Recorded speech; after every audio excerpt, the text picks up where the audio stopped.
9. À hora do almoço, deixo o quarto e vou para a sala, onde almoço sozinha.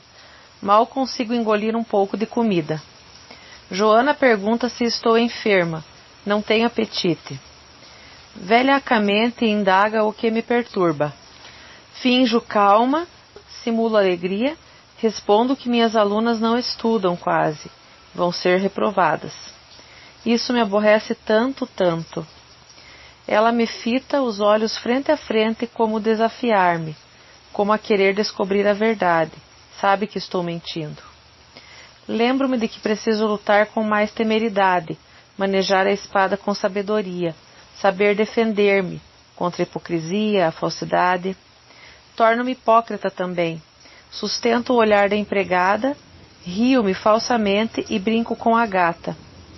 Filó, Filó, você quer sardinhas para o jantar? Ordeno que compre sardinhas para a gata. Tomo o café perto da sacada, muito calma, muito feliz. Pego o novelo de lã azul e provoco Filó, que sonolenta não quer brincar. Eu insisto. Vamos brincar? Peço mais uma xícara de café. Rio-me. Puxo um fio comprido do novelo e vejo agora a gata que se anima. Dá patadas graciosas, embrulha-se no fio, corre para baixo do sofá, volta toda emaranhada na lã, salta para cima de uma cadeira, vai para o chão e suas patas de veludo arrastam o fio que cada vez mais fica comprido e mais comprido. Joana, venha ver Filó, está engraçadíssima. Faço a empregada presenciar a brincadeira. Quero que ela me veja rir, tranquila e risonha. Filó é formidável. O telefone toca. É Dr. Nóbrega, o advogado. Quer falar conosco, tem notícias a transmitir. Finjo calma. Esteve viajando, Dr. Nóbrega? Ah, sim. Boas notícias para nós? Recebeu da Europa alguma coisa? Muito bem, iremos ao seu escritório, obrigada. Quando coloco o telefone no gancho, ouço os demônios que correm a se esconder astuciosos. Vou para o quarto rezar. Que notícia terá ele recebido? À tarde, quando ouço os passos de Norberto que entra no escritório, dirijo-me para lá. Bato 3 pancadinhas na porta com toda a cerimônia. Transmito o chamado de Dr. Nóbrega. O rosto de Norberto é uma esfinge. Não expressa sentimento algum. Responde. Vamos então. Dr. Nóbrega nos recebe de pé. Calmo. Convida-nos a sentar. Conta-nos então que logo após a nomeação de Norberto como tutor da menina, a mãe dela foi procurá-lo. Queria elucidar alguns pontos. Mentira antes, tivera remorsos, desejava agora falar a verdade, só a verdade. Rezo enquanto o Dr. Nóbrega fala. A menina nasceu em Hamburgo, não em Boulogne. Dr. Nóbrega escrevera para lá pedindo certidão de nascimento. A certidão estava ali na gaveta, logo nos mostraria. Rezo depressa, atabalhoadamente. Misturo as palavras. Dessa certidão depende nosso futuro, a paz do nosso espírito. Observo Norberto.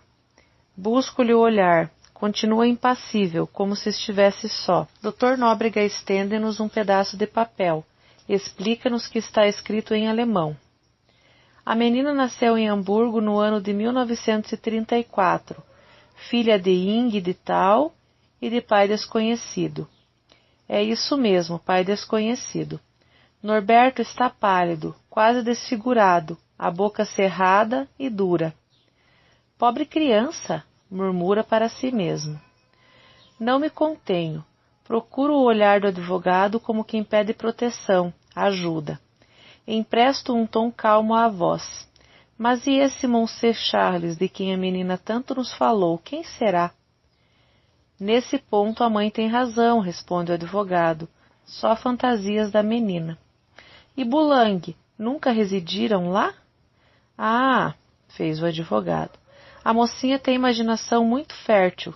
Passaram por lá durante a guerra. Nunca residiram lá. E essa mulher é a mesma mãe dela? Pergunto. É a mãe dela, ele responde.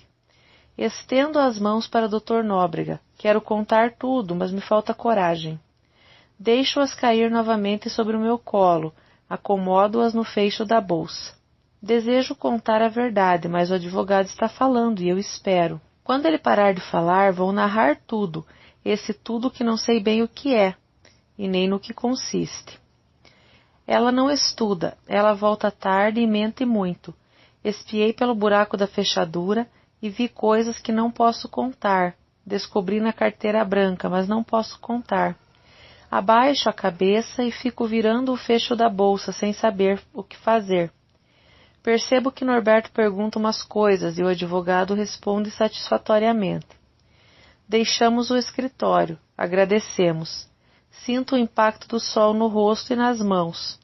Um sol forte de verão. Para onde vamos? Norberto diz que ainda tem que dar uma aula no colégio, precisa ir para outro ponto da cidade.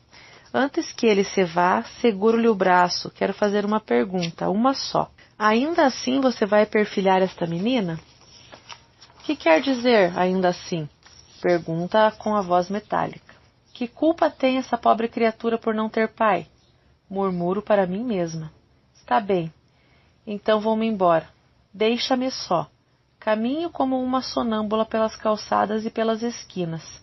Atravesso uma rua, outra. Onde estou? Aproximo-me do prédio. Ah, está certo. É aqui mesmo. Entro no apartamento onde os demônios me esperam. Ouço-os correr, passinhos curtos, sussurros leves. Sinto-me desesperadamente inútil. A discórdia impera. Vivemos fugindo um do outro, evitando encontros ou palavras. Não sei até quando poderei suportar isso. Madre Teodora me aconselha a não abandonar o apartamento. Às vezes sinto-me derrotada e tenho vontade de fugir, partir, deixá-los sós. Serão tão felizes sem minha presença e sem meus olhares reprovadores. Mas não posso fugir. Lutarei enquanto tiver força, tiver vida. Lutarei até cair exausta. Resolvi voltar sozinha ao escritório de Dr. Nóbrega e contar-lhe toda a verdade. Telefonei durante 3 dias. Ele está viajando. Voltará no fim do mês. Irei vê-lo, dir-lhe-ei tudo. Contarei quem é a menina, o que ela é capaz de fazer para conseguir o seu intento. Contarei que Norberto está cego e surdo. Só vê a menina e acredita nela. Está apaixonado por ela, ninguém me tira isso da cabeça. É preciso que Dr. Nóbrega suspenda tudo até Norberto enxergar a verdade, querer saber a verdade. Angélica sai de manhã, não para em casa, almoça fora. Vem à tarde para trocar de vestido, vai ao cinema e volta à noite, quando já estou deitada. Raramente a vejo. Não sei se vai à escola, nem pergunto. Não quero saber. Norberto está dormindo no sofá do escritório. Desde que começou a discórdia, não falou mais comigo e nem dormiu no mesmo quarto. Fico só, noite e dia. Passo dias sem ver a menina. Norberto também sai muito, não vem almoçar. Com certeza almoçam juntos na cidade, à vontade, sozinhos sem o meu olhar que os acompanha e os censura. Fazem planos para os passeios de automóvel, irão a muitos lugares, passarão dias na praia, felizes. Longe de mim, do meu olhar carregado de cólera. Eles sabem, percebem o que sinto, por isso fogem de mim. Encontram-se, trocam palavras de amor longe da minha presença incômoda. Quando ele recebe alunos particulares, falo-os entrar no escritório. Depois das aulas, acompanha-os até a porta. Volta de novo ao escritório e fecha-se lá. Não sai para jantar. Esforça-se por não demonstrar o que sofre diante dos alunos e nos colégios onde leciona. Sobre essa comédia humana, paira o riso fingidamente alvar de Joana, eivado de malícia e de maldade. Diverte-se. E a indiferença da gata passeando pelos quartos, a cauda de pé, miando. Angélica encontrou-se comigo hoje na cozinha, por acaso.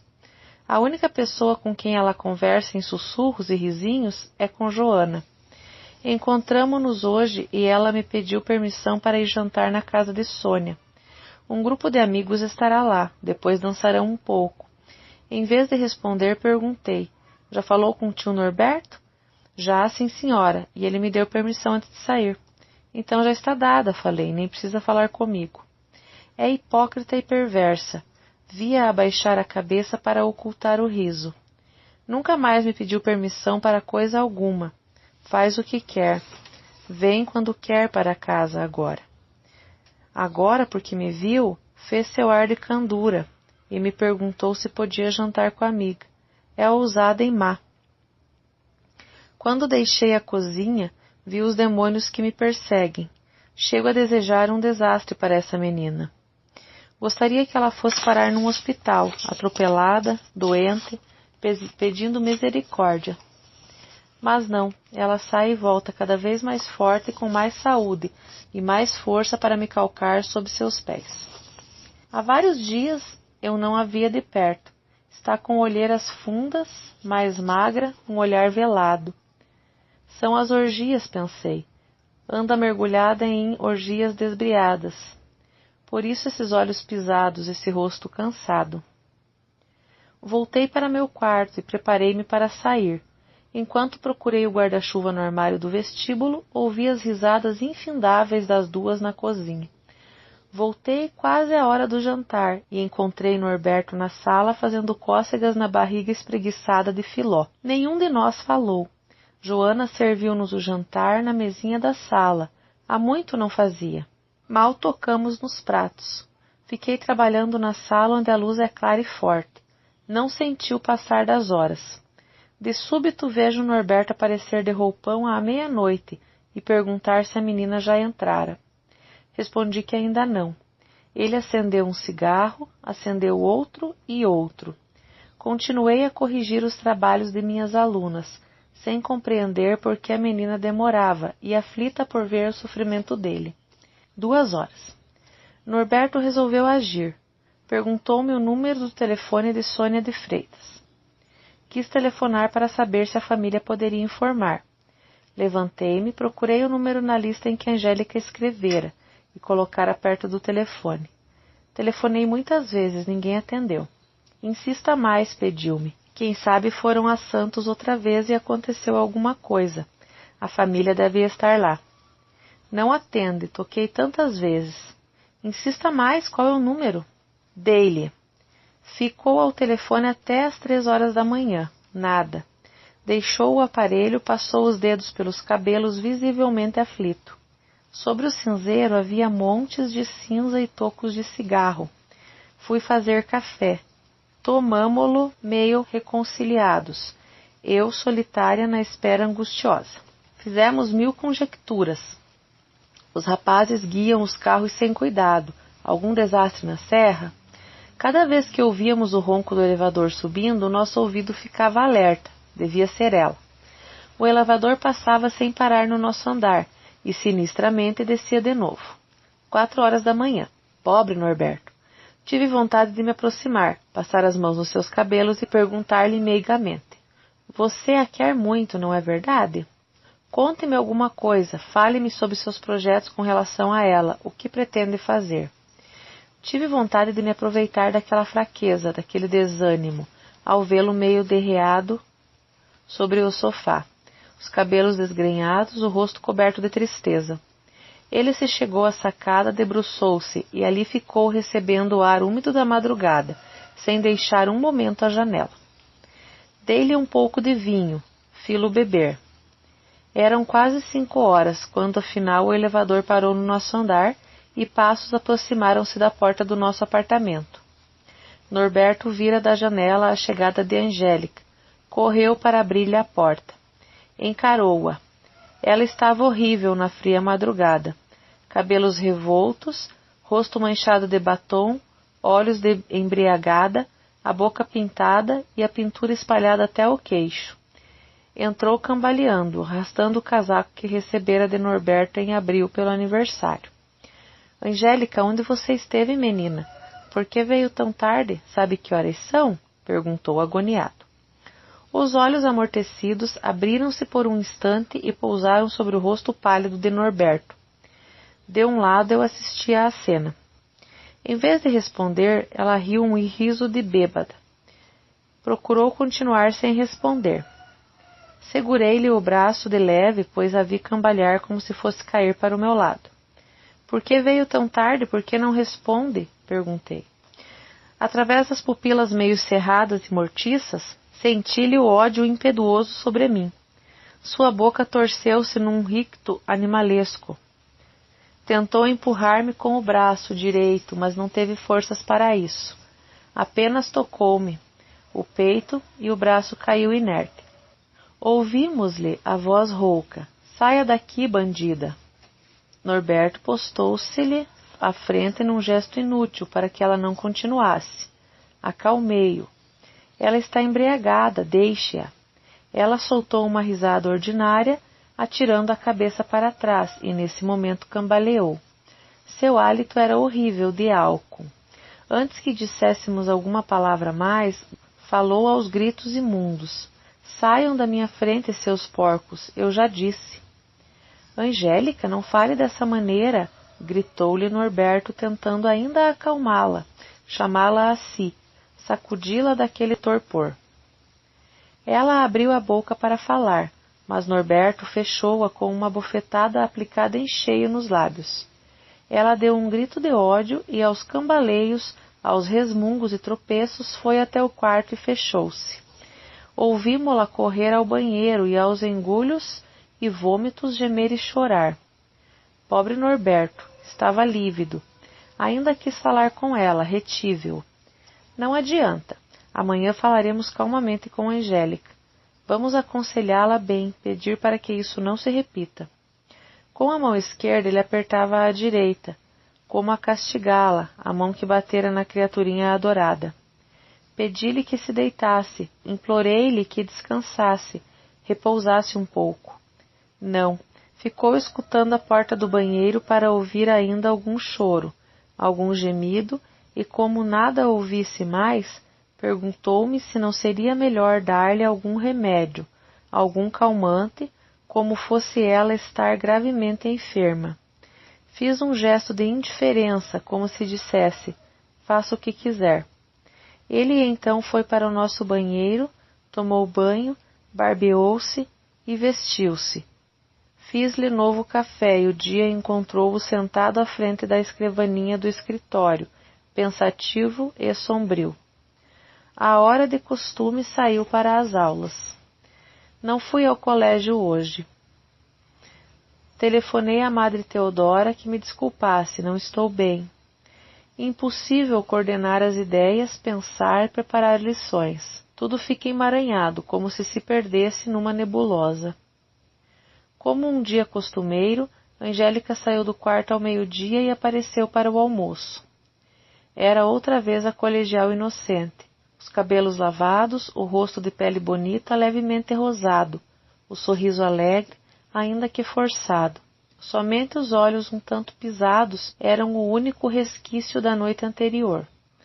Norberto chegou para o almoço, sentados os três novamente como nos primeiros tempos ao redor da mesa da sala de jantar. Tentamos tomar algum alimento. Família unida.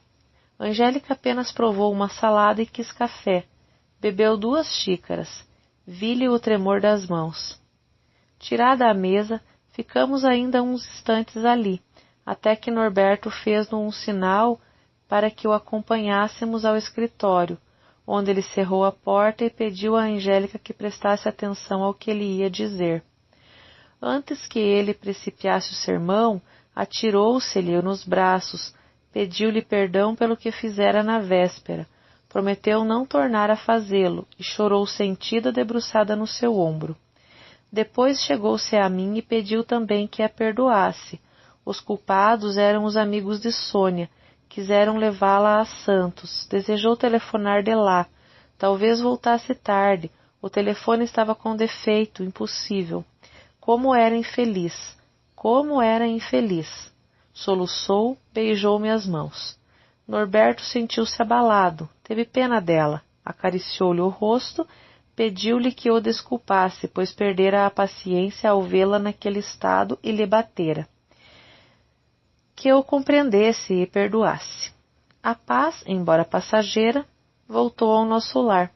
Somos novamente uma família feliz, aparentemente. Nestes 3 dias, Angélica tem sido para nós o que foi no princípio de nossa vida em comum. uma verdadeira filha e companheira de todas as horas. Uma enganadora esperança aquece-me o coração, ao vê-la tão suave ao nosso lado, nessa noite chuvosa de fim de ano. Lembro-me das palavras de Madame Platier. Não seja tão confiante, tão crédula. Sinto que ela se esforça por ser uma filha dedicada. Devo perdoá-la. Ouço a chuva bater na vidraça e a voz de Norberto ensinando-lhe as lições. Era tarde, 5 de outubro. Foi muito quente. Cai um aguaceiro na cidade, precedido de raios que pareciam explosões de minuto a minuto. Ouço as vozes. Diga os nomes das capitais dos estados do Brasil. Amazonas, capital, Manaus, Pará, capital, vai continuando. Belém, Pernambuco, capital, não, vá falando como se visse o mapa, por ordem, desde o norte até o sul. Silêncio. Ela não sabe. Pacientemente Norberto explica, ensina, estende o mapa do Brasil diante dela e fala. Ela ouve, concentrada, séria, agora parece ajuizada e mais calma. A chuva diminui de intensidade. O calor se anuncia muito forte. Gotas de suor porejam na testa de Norberto. Ele enxuga. Elas tornam a aparecer insistentes. Passamos as noites em casa, lendo, ouvindo um pouco de música ou cada um de nós preparando as próprias lições. Observando a menina, torno a pensar que talvez eu tenha sido injusta, e nada há pior que a injustiça. A injustiça é como um ferro em brasa, destrói os sentimentos bons, queima e arrasa. Terei sido precipitada em meu julgamento? Afinal, ela não pode adaptar-se à nossa vida em 1 ano ou 2. São precisos muitos anos, 1 década talvez, para que ela se sinta verdadeiramente em seu meio, crie raízes nesse ambiente. Nessa semana temos feito tudo para que ela esqueça o incidente de sábado passado. Tratamo-la cada dia melhor, com carinho e com bondade. Percebemos que ela se arrependeu no fundo da alma e quer reabilitar-se, subir de novo em nosso conceito. Retribuímos esse esforço, essa boa vontade e lembramos das lições de Jesus. Devemos perdoar para que sejamos também perdoados. Reiniciei as aulas no colégio. Madre Teodora está de a par de tudo o que aconteceu. Chama-me para seu escritório. Fala-me, aconselha-me para que mais uma vez eu tenha paciência. Reconsidere o fato da humildade de Angélica, pedindo perdão e chorando amargamente. Cita-me exemplos, narra-me episódios de criaturas que pareciam sem remissão e se emendaram depois de perdoadas, transmutando-se por completo. Esforço-me, concentro-me na ideia de esquecer as ofensas, recomeçar de novo. Algumas alunas vêm me perguntar acerca de lições anteriores, pedir novas explicações para pontos do programa que não sabem porque estive doente. Outras pedem nomes de autores, títulos de livros, desejam estudar. Atendo a todas, distraída. Que estará se passando no apartamento a essa hora? Que sucederá se perfilharmos essa menina e depois nos arrependermos? Que fará Norberto diante desta ou daquela reação de Angélica que ele tanto quer? Vou à igreja, ajoelho-me e rezo. Peço a Deus que me ilumine a inteligência, guie meus passos. Consolada em meus tormentos, volto para casa e entro. Ouço o ruído da torneira da cozinha, onde Joana lava os legumes, prepara o almoço. Abre a porta de um armário, fecha, vai para a área do fundo, onde há o tanque, e lava alguma roupa. Filó segue-me os passos até o quarto. Tiro os sapatos e calço outros mais cômodos e velhos. Filó me pede carinhos, esfrega-se nas minhas pernas, impede-me os passos. Inclino-me e coço-lhe as orelhas de veludo. A gata ronrona e vai para a almofada do divã, onde se deita e me observa de longe. É uma bola cinzenta, com compridos e sedosos pelos, e a cabeça com olhos oblíquos e amarelos. Segue meus movimentos cuidadosamente. bigodes tratados, unhas ocultas sobre os pelos das patas. Filó enrola-se e repousa. Joana abre a porta da sala. Começa a estender a mesa para o almoço. Sentada no divã ao lado de Filó, olho as horas. 12:20. Norberto não deve demorar. Angélica também. Murmuro o nome em pensamento e sinto o peso cair sobre os meus olhos. Angélica. Que destino o dessa pobre criatura! Possui tudo em nosso lar, tudo o que deseja, e é como se empurrasse esse tudo, como se o desprezasse. Não guarda, não retém, deixa escapar tudo o que amava antes e não queria perder. Parece que suas mãos procuram avidamente, e quando conseguem segurar o que desejam, deixam escapar outra vez. Sinto-me tão cansada, decerta por causa da temperatura, um calor abrasador, invade o apartamento. Esses últimos tempos, com tantas vicissitudes e mágoas, deixaram-me um enorme cansaço da alma, que não posso evitar e nem esquecer. Um nevoeiro invade-me a fronte, e tenho ímpetos de dormitar um pouco no divã. Uma porta abre-se e fecha-se. Deve ser Angélica. Espero seu vulto aparecer para me dizer umas palavras de agrado. Não é ela. É Norberto, que passa pela porta do quarto e vai até o escritório. Sinto uma agradável sonolência, que me embala docemente. Parece que o pensamento vai e vem tão suave, é este meio sono aqui no divã. Ouço muito longe o ruído de pratos, de copos e talheres sobre a mesa. Vai e vem. Joana corta o pão, a faca vai e vem, a porta da cozinha vai e vem. Súbito um grito de Norberto me desespera. Ele não grita assim, o que será? Num salto eu me levanto no divã e chego à porta do quarto. O que foi? Vejo Norberto aflito a perguntar para si mesmo ou para as paredes do corredor. Para onde ela foi? Angélica, Angélica. Quando me vê, estaca um instante e pergunta. Para onde ela foi? Onde ela está? Não respondo e corro ao salão. Ninguém. Volto para o quarto da menina e entro acompanhada de Norberto, de Joana, que ouvira as interpelações e viera. O quarto em completa desordem, as gavetas abertas, o guarda-roupa escancarado e sem nenhum sinal de Angélica. Só a sua fragrância em toda a parte, e Bárbara caída num canto abandonada. Foi tal a surpresa que nenhum de nós falou a princípio. Depois Joana começou. Não notei nada. Às 10h ou 10h30 ela voltou da rua e entrou aqui no quarto. Depois foi para a cozinha e me disse: Joana, deixei cair umas meias lá embaixo. Vá buscar para mim, faça o favor. Enxuguei as mãos e tomei o elevador de serviço para ir buscar as meias no pátio interno. Quando voltei, gritei: estão aqui no banheiro. Precisam ser lavadas outra vez. Não ouvi resposta. De certo, enquanto eu desci, ela fugiu e levou tudo.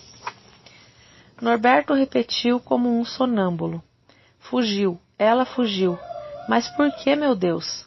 Dissesse que não queria mais continuar aqui. Não precisava fazer isso. Fugir? Que horror! Revistei o quarto todo. Ela levara tudo. Dúzias de vestidos, roupa branca, joias, perfumes, casacos. O casaco de pele ainda não está totalmente pago. Fui ao nosso quarto e averiguei. Levou a nossa melhor mala e as poucas joias que eu deixava sempre na gaveta do toucador. Norberto me olhou acabrunhado e aflito. O que acha que podemos fazer agora? Temos que avisar a polícia imediatamente. Vamos dar o endereço do padrasto. Quem sabe ela foi para lá, respondi. Não tem perigo que ela volte para a casa da mãe, aparteou Joana.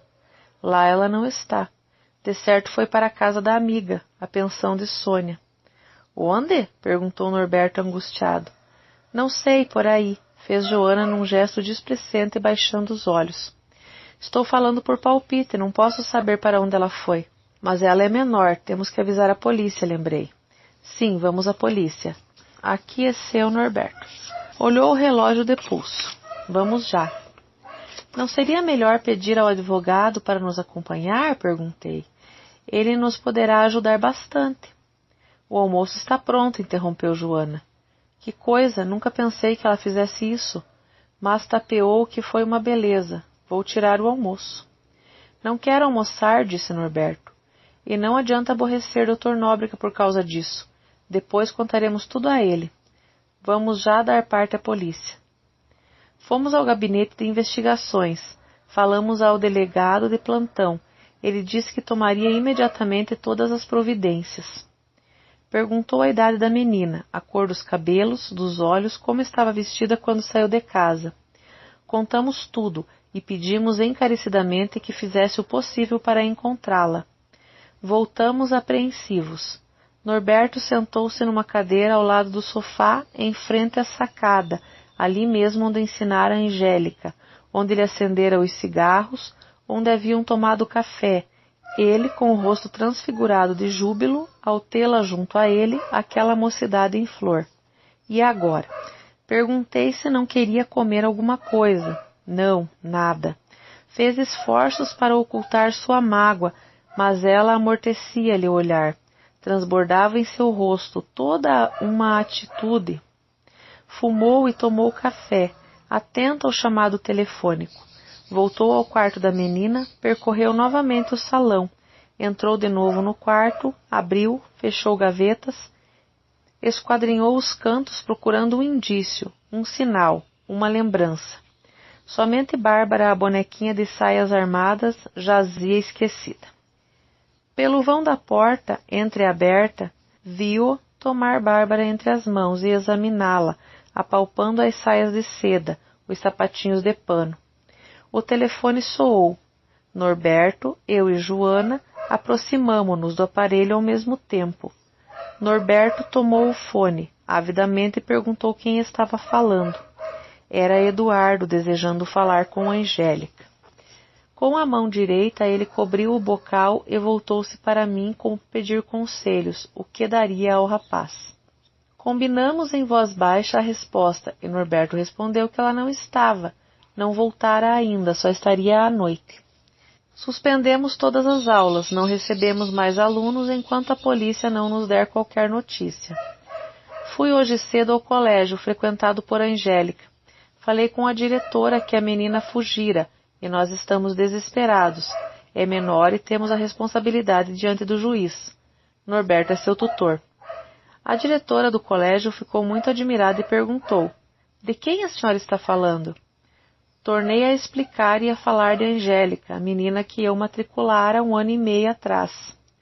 Angélica, nossa filha adotiva, nossa tutelada. Mas ela não é nossa aluna.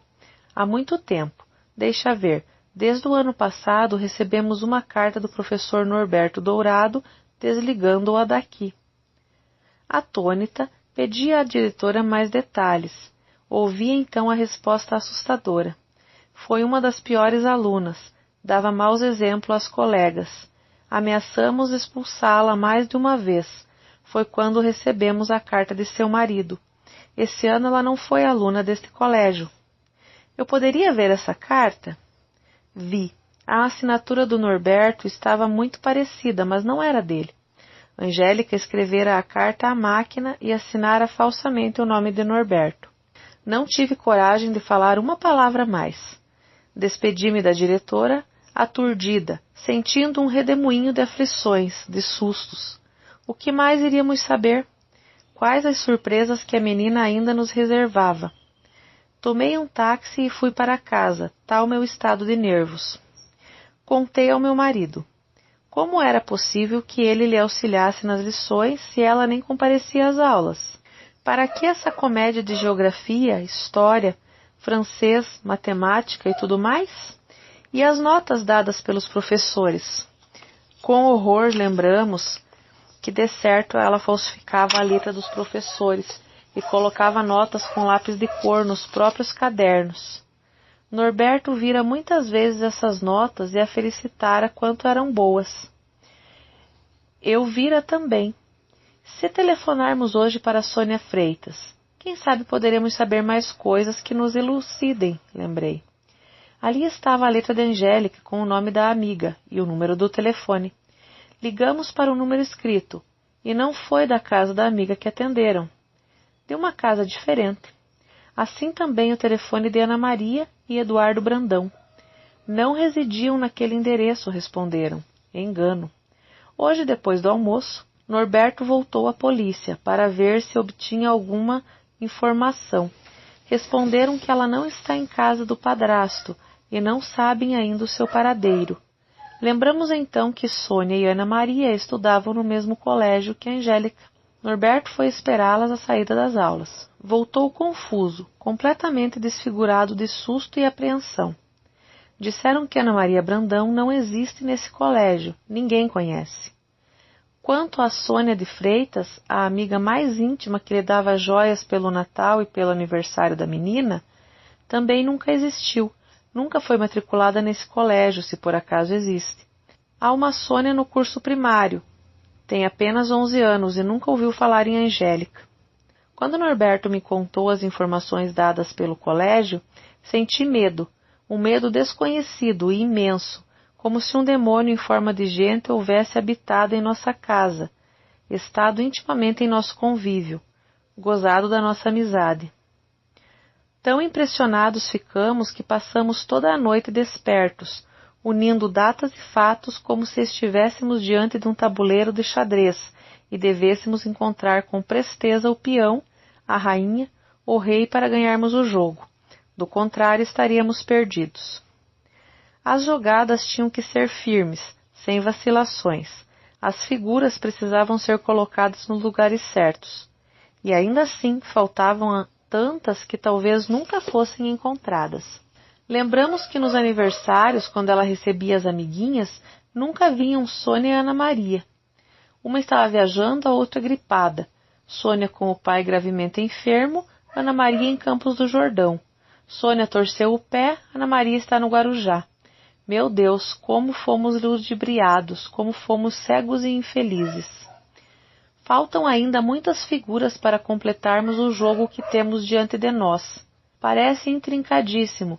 Procuramos no fundo da memória, esforçamo-nos por lembrar uma figura aqui e outra ali diante. A polícia avisou que nada encontrou até hoje. Já se passaram 4 dias. Madre Teodora reza continuamente por nós. Em meio às aflições, veio um convite para jantar quinta-feira em casa de professor Monteiro, que tem 2 filhas mocinhas. Norberto não queria aceitar. Implorei-lhe que sim, fôssemos, não ficássemos em casa, as noites nessa tortura sem fim, sem trégua. Dei resposta afirmativa ao convite e, atribulada, menti que Angélica não poderia ir, está com gripe e tem febre. Norberto é como um corpo sem alma, abatido, lívido, parece ter perdido o motivo de viver, não encontrara alívio, nem tem sossego. Quase não o deixo. Adivinho-lhe o pensamento, converso com ele sempre que posso. Trago-o do sonho aflito para a realidade cotidiana como a querer sacudi-lo desse torpor. Em todo caso, nesse jogo de enigmas, ainda sou a mais forte, eu que ando bem mal ultimamente. Saímos, andamos um pouco pelo bairro. Voltamos logo, Norberto pretextando dor de cabeça e cansaço. Entramos no apartamento. Ele nada me diz, mas guardo a impressão de que sente no íntimo a esperança, tênue e frágil, de que um dia, ao entrar em casa, encontrará a menina sentadinha e arrependida à nossa espera, como nos romances.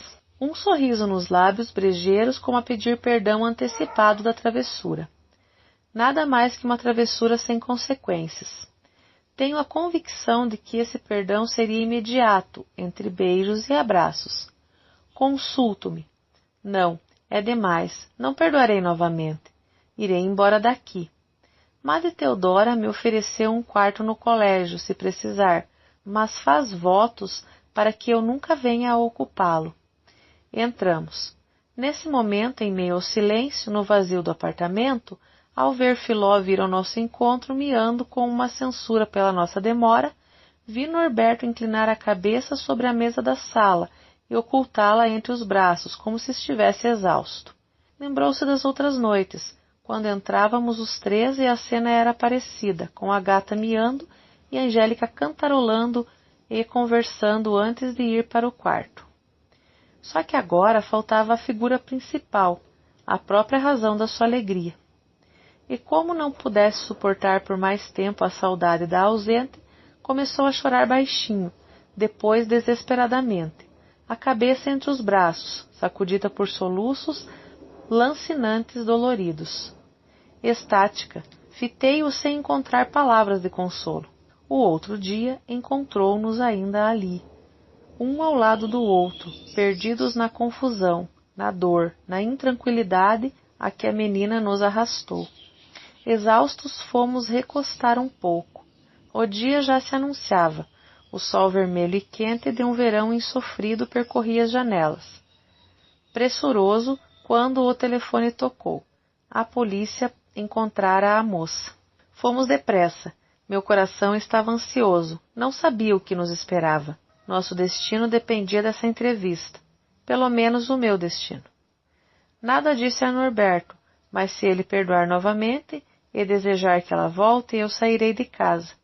Minhas forças estão esgotadas. Não poderei mais suportar essa comédia que ela nos obriga a representar dia a dia. Pensava em tudo isso quando entramos na sala da delegacia. Estávamos ambos pálidos e apreensivos. O delegado correspondeu ligeiramente ao nosso cumprimento e falou a ordenança que trouxe a moça à nossa presença.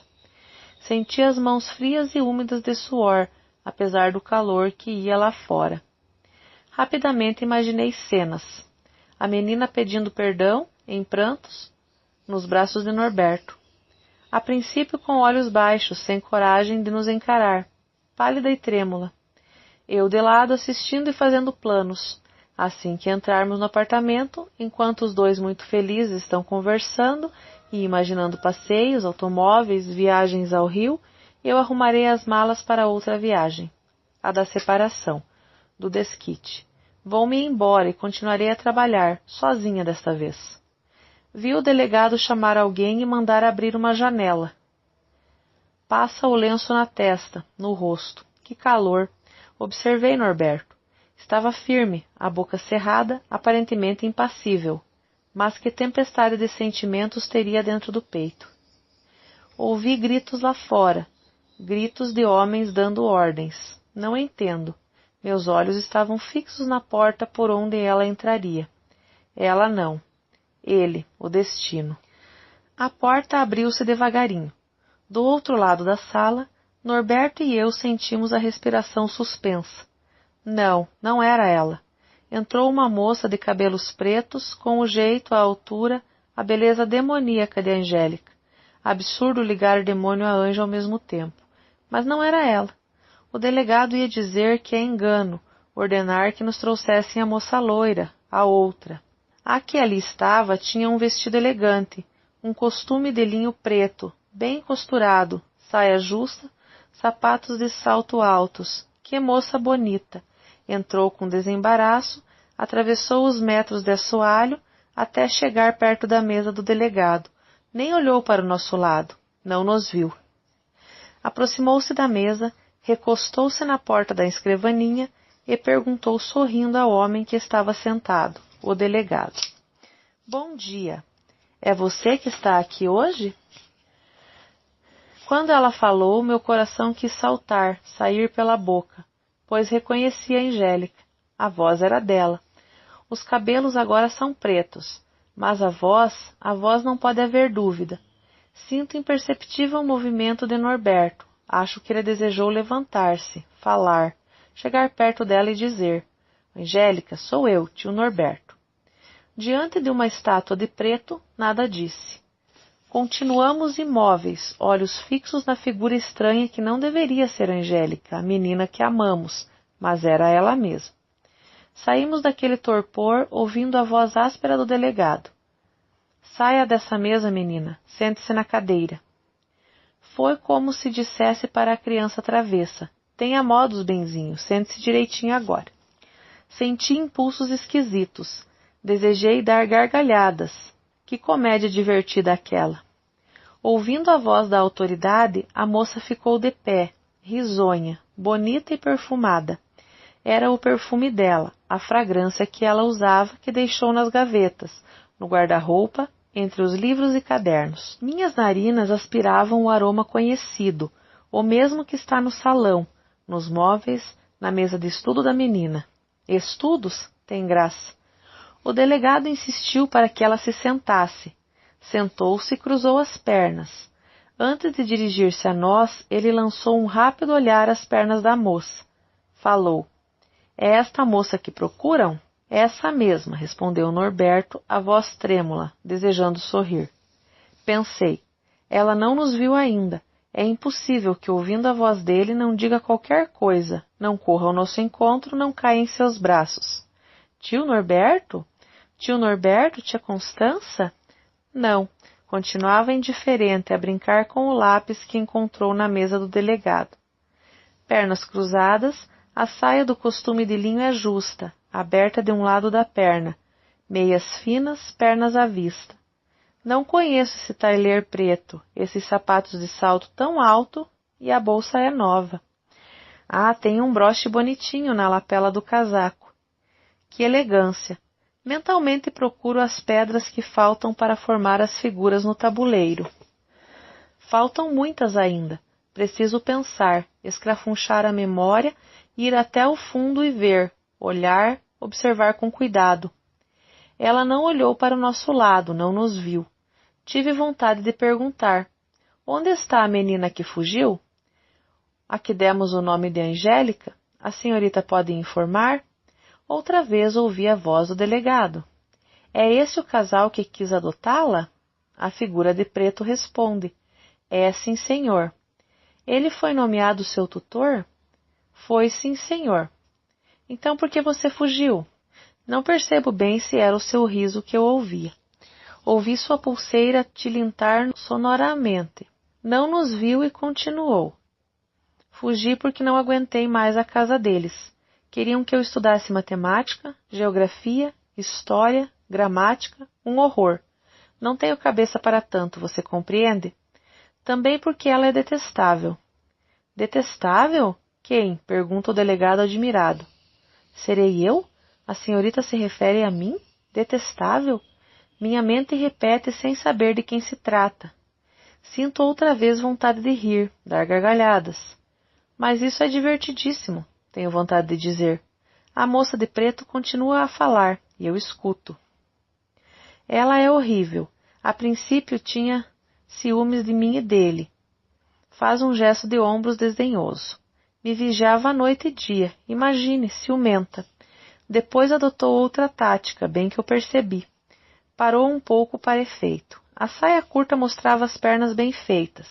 Parecia que ia tirar um cigarro da bolsa. Abriu, fechou. O olhar do delegado estava nas pernas da moça.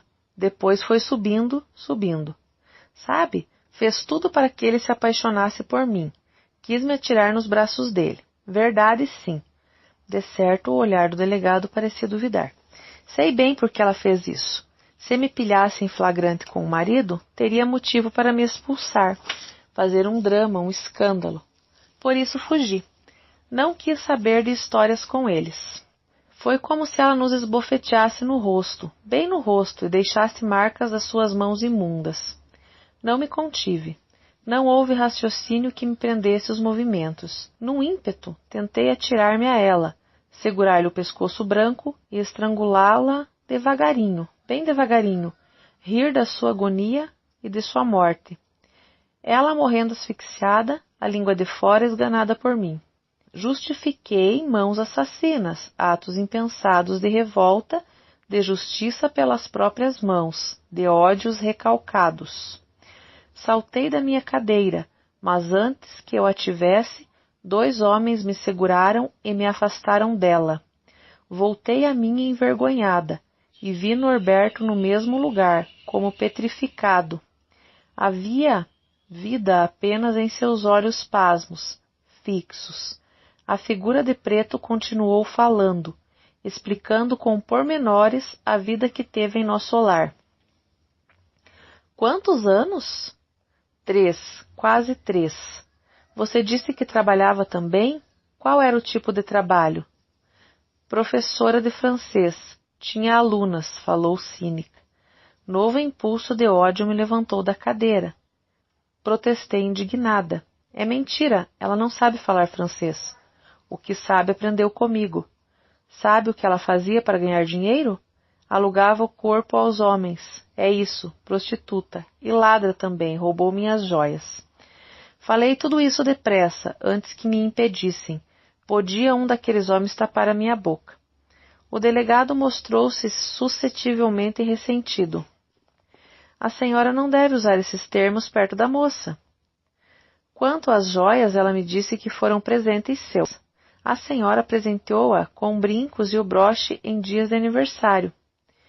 Tenho o costume de nunca exagerar minhas expressões. Somente repito e sustento o que disse antes. O delegado fez um gesto para que eu me calasse. Foi quando senti a mão de Norberto procurar a minha mão e apertá-la, como a incutir-me calma e coragem para não falar mais. O interrogatório foi longo e doloroso, de misérias humanas. Nem uma vez sequer ela teve palavras de gratidão para conosco, que não tivemos outro intuito, senão seu próprio bem e seu próprio futuro. Um olhar sequer não nos enviou. Um olhar que contivesse uma pequena mensagem de carinho ou de arrependimento por tantas palavras duras proferidas contra nós. Era uma desconhecida que tínhamos à nossa frente, vertendo ódio e peçonha. Que vontade eu tive então de chorar bem alto e bem forte, não por nós, por ela que nunca compreendeu nossa bondade, que não aceitou toda a segurança que tentamos dar-lhe, de amor, de dignidade, de honra. Nosso próprio nome seria o dela, nosso lar já o era há 3 anos, nossos carinhos e as horas do nosso trabalho, tudo lhe pertencia. E tudo ela desprezava. Mentalmente continuei a procurar pedaços para completar todo o tabuleiro de xadrez. Sempre faltavam figuras. Não estava ainda completo.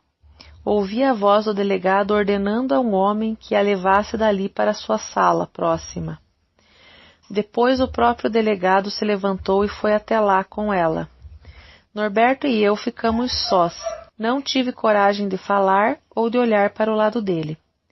Éramos 2 estátuas que apenas respiravam. O delegado voltou pouco depois. O rosto sombrio fitou-me. A senhora tem razão.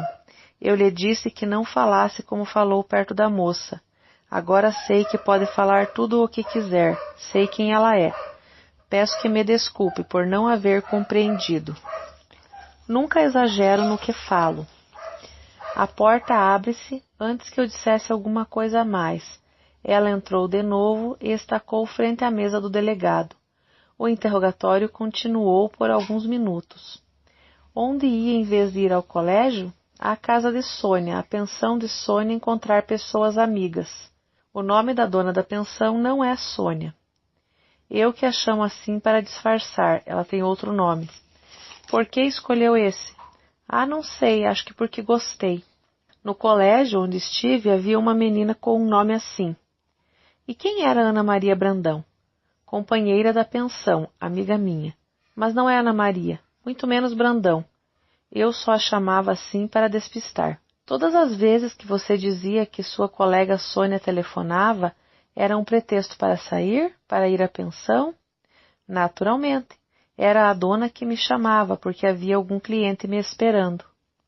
O senhor compreende? Na casa deles eu era a menina do colégio, mocinha distinta.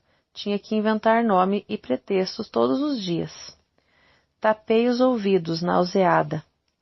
Era como se o lodo das sarjetas invadisse a sala e toda a delegacia e transbordasse, crescendo até perto de nós. Um lodo negro, nauseabundo, que vertia da boca da moça de preto e entrava e corria fétido e repulsivo. Não mais ouvi as perguntas e as respostas falsas da prostituta desconhecida. Era uma rameira, qualquer que dava respostas sobre assuntos estranhos. Não era conosco, devia haver outras pessoas interessadas, não nós. Senti vontade de dizer, não conhecemos esta mulher, nunca a vimos, não sei quem é. Quando voltou o silêncio na sala, reparei que ela se retirara. Não estava mais ali. Apenas nós, o delegado e a atmosfera ainda empesteada da mulher que se fora. Houve outras perguntas e sumárias explicações. O delegado contou-nos que havia uma solução. Internar a moça num reformatório, pois era menor. Norberto, como tutor, pagaria as despesas. Ao mesmo tempo que seria muito difícil ela se acostumar, tinha todos os vícios, não sei como poderíamos conseguir. Norberto estendeu as mãos num gesto de recusa. Não. Desistia de tudo. Não era mais tutor de ninguém. Nunca mais queria ouvir falar nisso. Iria ao juiz de menores, se fosse preciso, não queria nada, a não ser desligar-se daquela tutela incômoda. Não, muito obrigado. Deixamos a delegacia e dirigimo-nos para a casa. Tínhamos pressa de chegar, lavar as mãos de toda aquela sujeira, de lama que se infiltrara em nossos ouvidos e deixara resquícios em tudo. Enquanto o elevador nos deixa à porta do apartamento, penso quantas pedras faltam para completarmos o jogo de xadrez. Sempre ouvi dizer que xadrez é um jogo difícil e depende muito de raciocínio. Onde estariam as figuras que não encontrávamos? Sentíamos-nos estupefados e atordoados. Joana deve saber alguma coisa. Joana, você sabia que ela não ia ao colégio? Não, isso não.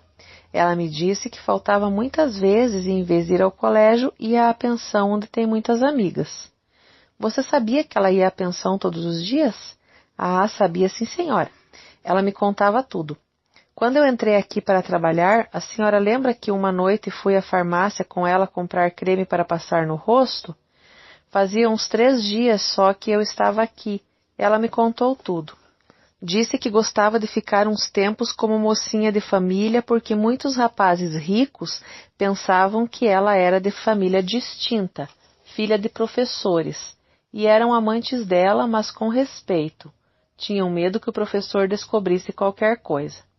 Quando a mulher da pensão chamava ela por telefone, ela me dizia: tenho clientes me esperando. Vou dizer que Sônia me chamou para estudar, ouviu bem? Piscava para mim e saía. Para a senhora e para o professor, ela era a menina inocente, estudante. Um dia ela disse: Joana, vivo 3 vidas bem distintas uma da outra. Isso é difícil, a gente tem que fingir e mentir até dormindo. Mas não é formidável? Até se orgulhava disso. Joana, por que você não nos contou logo desde o princípio? Perguntou Norberto num gemido. E o que adiantava? O senhor ia acreditar em mim? Eu vi quando Dona Constança encontrou o que ela andava fazendo, o senhor não acreditou nela. Ia acreditar em mim? Não, me mandavam embora daqui se eu falasse qualquer coisa, isso sim. Meu Deus, os presentes que comprávamos para ela levar às amigas. Então não havia chá de aniversário? Tudo era mentira? Mentira, tudo, respondeu Joana triunfante por desvendar os segredos. Não havia chá nenhum. A princípio ela fingia para ter motivos para sair mais vezes, fazer bem feita a vida da mocinha estudante. Ela pedia dinheiro para comprar qualquer lembrança. Muitas vezes o senhor já trazia a caixa de bombons finíssimos para ela levar a alguma colega. Sabe o que ela fazia? A depravada levava a caixa para a pensão, comia junto com as mulheres, ainda me trazia alguns. Depois contava aquelas histórias de chá, de festa de aniversário que dançou, que brincou, que fez isto e aquilo. A senhora pensa que as joias que ela ganhou são falsas? Não tem perigo. São de valor, presente dos homens, dos amantes. Ela inventava que o pai de Sônia era joalheiro, que isso e que aquilo. Mentira tudo. As joias são verdadeiras e ela se orgulhava de ganhar presentes bons assim. Nunca vi uma criatura enganar tanta gente ao mesmo tempo e tão bem assim. E Eduardo, o namorado que ela dizia ser irmão de Ana Maria? Era um dos amantes dela, um dos tais estudantes ricos que ela gostava. E teve muitos, ela me contava tudo. Ele não se chamava Eduardo Brandão, não tem irmã Ana Maria coisa nenhuma. Não repararam como ela ficou nervosa quando ele veio aqui naquele aniversário, que beberam tudo o que era bebida? Ela se esqueceu e ia dizer o nome verdadeiro dele, Eduardo Dorce, uma coisa assim, não lembro bem. Depois falou Brandão. Não repararam? Aquelas mocinhas que vinham aqui, e ela dizia, minhas colegas, eram nada. Não achava elas meio esquisitas? Eram mulheres da vida alegre, como ela mesma. As figuras foram se encaixando uma a uma. Lembrei-me da moça Lídia, de quem ela inventara que se casara grávida. Mentira! Lembrei-me de Narcisa, que vendia biscoitos e que ela dissera encontrar na rua quase cega, sem recursos e abandonada pelos filhos. Mentira! Iam aos poucos aparecendo o resultado do jogo de xadrez. Quase estava ganho, faltava pouco. E a mãe? E o padrasto? É verdade que preferiu vir para cá e não gostava deles? Perguntou Norberto. Isso é verdade, professor Norberto. Ela disse a primeira vez que me contou tudo. Porque não hei de aproveitar. Eles me querem para filha? Bom, isso não sei se aguentarei. Em todo caso, vou aproveitar. O meu padrasto Vaca e minha mãe são pobres, sujos, vivem brigando e até se batem lá no porão. Prefiro viver como uma granfina. O que acha? Fingiu ela carinha de inocente para enganar o senhor e a senhora. Mas eu sabia que um dia ela não aguentaria mais.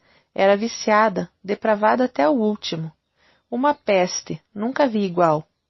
E fingindo bondade, inocência. Imitava o professor, arremedava a senhora. Ela é ruim como o diabo. É um demônio em figura de gente. O jogo agora estava completo no tabuleiro de xadrez. Ganhamos a parada. Norberto e eu fomos frustrados na nossa dádiva de amor e dedicação. Mesmo assim, somos vencedores. Sinto que já não estamos asfixiados. O ar que estava empestado purificou-se. Se ela tivesse chorado e suplicado perdão mais uma vez, então teríamos perdido para sempre. Reiniciei hoje as aulas de literatura no colégio. Nesse novembro quente, o perfume das rosas embalsama as salas de aula. Todas as meninas sorriem ante a beleza deste dia. Aproxima-se o fim do ano. Todas estudam para os próximos exames. Parece que estamos na primavera. Contei à Madre Teodora o final da comédia, ou tragédia. Ela ouviu sem comentários, depois rematou. Infinita misericórdia acontecer tudo isso antes da adoção. Foi muito bom os papéis terem demorado. Terminou satisfatoriamente e nem chegou a ser tragédia. Não ficou alguma lembrança dela? Felizmente não. Até Joana, a cúmplice, foi embora a semana passada. A atmosfera está purificada outra vez. Nós tranquilos. A paz voltou para conviver conosco. Não acha que assim está melhor? Madre Teodora sacudiu a cabeça afirmativamente. Muito melhor. Não se esqueça desta frase que já lhe citei uma vez. Todo o sentimento humano se purifica e se transforma em vida. Vie vivante. Fim.